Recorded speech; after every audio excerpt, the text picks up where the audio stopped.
बरतिया शीतल बा पानी माई शीतला बेअरिया साझे भोरे करे माई छठ के बरतिया शीतल बा पानी माई शीतला बेअरिया माई के महिमा अपार हो हमरो के रोही घाटे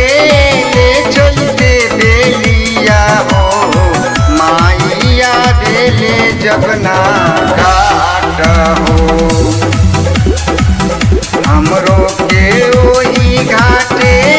ले चलते बेलिया हो माइया बेले जबना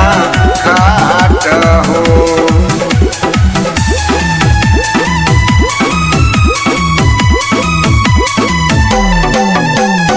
म्यूजिक बाय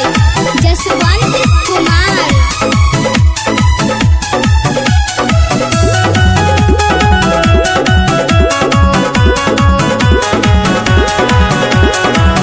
नया नौहर डलिया लैली अब ते ठकुआ पकैली धैलेली माई के ध्यान हो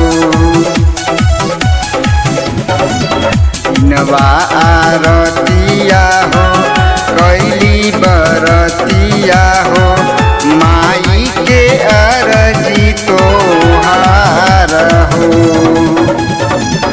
भक्ति के दैले बाटे भेष हो हमरो के ओही घाटे ले चलते बेलिया हो माइया बेले जबना घाट हो माइया बेले जबना घाट हो।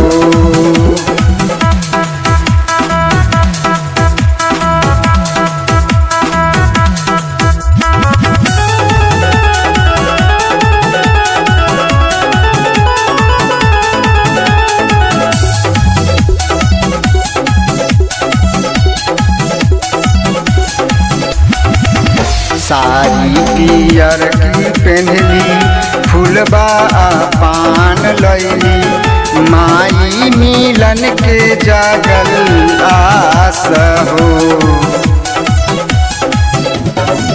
शीतल लागेला पनिया शीतल बहे बेअरिया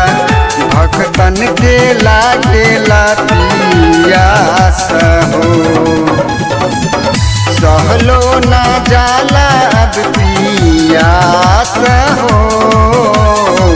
करिले निहोरा तो से उगा सूरज देवा माइया बेले जबना घाट हो माइया बेले जबना घाट